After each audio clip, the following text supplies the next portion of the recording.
बहुमत है, कोई भी निर्णय वो ले सकते हैं, लेकिन इसका क्या असर होगा, क्या इसका प्रतिफल निकलेगा। देश आज़ाद हुआ था उसमें तो मुझे लगता है सब एक साथ ही इलेक्शन हुआ था। फिर ये सारा उनका एक अपना एजेंडा है, वो अपने एजेंडा पे काम करेंगे, हम लोग अपने एजेंडा पे काम करेंगे। जो देश में एक वन नेशन वन इलेक्शन की बात हो रही है, वो पूरी तरीके से देश के अंदर वो कमजोर करेगी, देश को मजबूत नहीं करेगी। देश की मजबूती जो फेडरल सिस्टम हमारा चला आ रहा है वही हमारे लिए है। अलग अलग जो चुनाव होते रहे हैं, जो चीजें रही हैं, उससे हमारी चीजें मजबूती से रही हैं।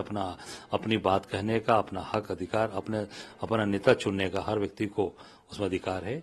और आज जो स्थिति अगर ये बनेगी, इससे देश कमजोर होगा। और अर्थव्यवस्था की बात ये कर रहे हैं, आज की अर्थव्यवस्था की स्थिति जो इस समय है, वर्तमान में जो सरकार चल रही है, मैं समझता हूं कि ये जीडीपी आज की स्थिति क्या है ये भी बताने का जरूर गौर करें, कष्ट करें। मैंने मीडिया में देखा कि अचानक से लोग ऐसे कर रहे हैं, अरे इसी सरकार ने वो कमेटी बनाई थी और उसी कमेटी के रिकमेंडेशन पर ये चीजें आई हैं, तो आश्चर्यचकित क्यों होना है? क्या इसकी भी नियति अब वो हमारी नारी शक्ति वंदन अधिनियम की तरह होगी कि अनडेटेड, कोई तिथि तय नहीं है, सेंसस होगा, फिर डिलिमिटेशन होगा, फिर सीटें रिजर्व की जाएंगी, समथिंग लाइक दैट? क्या इस तरह की योजना है? तो फिर इन जुमलों को क्यों परोस रहे हैं साहब? इस देश को आज की डेट में सबसे ज्यादा जरूरत है तो one nation one employment policy. उस पर तो आपकी चुप्पी है, क्योंकि उस पर मेहनत लगेगी। इसमें खास मेहनत नहीं है, जुमलाबाजी है। हमारा सिर्फ इतना कहना है कि मिड 60s तक, 60 के दशक तक इस देश में वन नेशन वन इलेक्शन था। फिर धीरे धीरे कांग्रेस के बरक्स क्षेत्रीय पार्टियों का जन्म हुआ, फिर कहीं मध्यावधि चुनाव हुए, कहीं चुनाव के बाद सरकार नहीं बन पाई, तो वो साइकिल टूटा। आज आपने क्या व्यवस्था की है, हम आपका मसौदा देखना चाहेंगे। कहीं ऐसा तो नहीं कि कहीं सरकार बनने में कुछ परेशानी, अड़चन, दिक्कत हुई तो आप गवर्नर साहब के माध्यम से प्रॉक्सी गवर्नमेंट चलाएंगे? तो ये सारी चीजें समग्र चिंता का विषय है, सामूहिक चिंता का विषय है। एक बार आपका मसौदा देखें, तब फिर बेहतर ढंग से हम अपनी बात रखें। अभी देखिए, वो विधेयक आएगा, बिल प्रस्ताव पेश किया जाएगा। हम चाहेंगे कि वो जेपीसी में भेजा जाए। जेपीसी भी इस पर विचार विमर्श करेगी, पर हमारी इंडियन नेशनल कांग्रेस का विचार जो है, पिछले साल ही हमारे कांग्रेस अध्यक्ष माननीय सम्मानित मल्लिकार्जुन खड़गे जी को पूर्व राष्ट्रपति रामनाथ कोविंद की जो समिति थी, उनको 4 पन्ने का एक खत में लिखकर, साफ तरीके से लिखकर कहा है कि हम वन नेशन वन इलेक्शन के प्रस्ताव के खिलाफ हैं, क्योंकि ये गैर लोकतंत्र के खिलाफ है, गैर संवैधानिक है, और ये संविधान का बेसिक स्ट्रक्चर जो मूल ढांचा है उसके खिलाफ है, पर लोकतंत्र के खिलाफ है। लोकतंत्र को खत्म करने वाला एक विधेयक है। इसका तो हम विरोध करेंगे। महाराष्ट्र और झारखंड में क्यों नहीं करवाई इन्होंने एक साथ? झारखंड में 80 सीटें हैं, 2 फेज में करवाई। पंजाब में बाई इलेक्शन किसी और तरीके को करवाई, यूपी में किसी और तरीके को करवाई। पहले यहां से तो एग्जाम्पल दे देते कि one nation one election, 2 state one election तो करवा नहीं सकते ये। इसका मतलब कोई ना कोई और इनके मन में होगा। फिर वन नेशन वन इलेक्शन का मैं ये वन नेशन वन एजुकेशन क्यों नहीं करते? वन नेशन एक देश एक इलाज क्यों नहीं करते? वन नेशन वन इलेक्शन मतलब एक ही मुद्दे पे चले जाएंगे।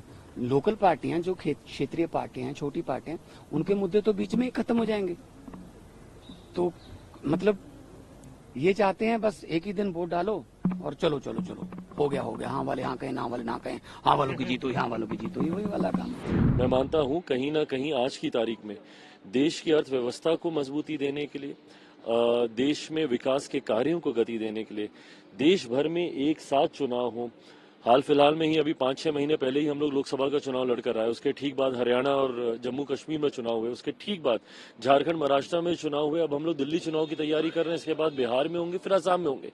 तो हर दूसरे तीसरे महीने जिस तरीके से देश के किसी न किसी राज्य में चुनाव होता है, उससे उस राज्य की कि विकास के कार्यों को, परियोजनाओं को जिस तरीके से गतिरोधक मिलता है, इन तमाम व्यवस्थाओं को सुधारने के लिए और 5 साल तक सरकारें सुचारू रूप से संघीय व्यवस्था के साथ कार्य कर सके, वन नेशन वन इलेक्शन, मुझे लगता है समय की अब जरूरत है। कांग्रेस विरोध कर रही है इसका? कांग्रेस हर चीज का विरोध करती है। हर वो सोच जो प्रधानमंत्री नरेंद्र मोदी जी के द्वारा लाई जाती है उसका कांग्रेस ने विरोध ही किया है, जबकि हकीकत में देश जब आजाद हुआ था इसी सोच के साथ चुनाव कराने की व्यवस्था को तैयार किया गया था कि 5-5 साल तक राज्य की भी सरकारें चलेंगी, देश की भी सरकारें चलेंगी, जब तक बीच में सरकारों का गिरना और उस राज्यों में चुनाव होना नहीं शुरू हुआ था। बट जैसा मैंने कहा कि देश की अर्थव्यवस्था को और विकास को गति देने के लिए वन नेशन वन इलेक्शन आज की तारीख में देश की जरूरत है। भाई यूनियन कैबिनेट या यूनियन कैबिनेट के मुखिया की ये बड़ी ख्वाहिश रही है। देश की जनता समझती है कि किन कारणों से ये ख्वाहिश रही है, इसके पीछे वजह क्या है, सब लोग जानते हैं। ये सब मुद्दों से भटकाने का एक कोशिश है या नाकामयाब कोशिश है, संभव भी नहीं है, प्रैक्टिकल भी नहीं है, व्यवहारिक नहीं है। ये होना होता तो कब का हो चुका होता। इतने बड़े बड़े विद्वान और जीनियस देश में आए हैं, इतने बड़े बड़े नेता लोग ये जो सामने आए और जिन्होंने देश की दशा और दिशा ठीक करने में, दिशा देने में जिन्होंने महत्वपूर्ण योगदान दिया, इसको कब का लेकर आ जाते। चूंकि आज इलेक्शन कमीशन और इलेक्शन कमीशन के हंगामे जो हैं, जो होगा उनके जो तौर तरीके हैं, उस पे आज पूरे देश को उन पे संकट है, देश को उस पे शक है। जनता अब उन पे बहुत हद तक विश्वास नहीं कर रही है। इलेक्शन कमीशन जिस तरह उनके धांधलियों पे, चाहे ईवीएम मशीन्स पे, बहुत सारी ऐसी बातें हो रही हैं।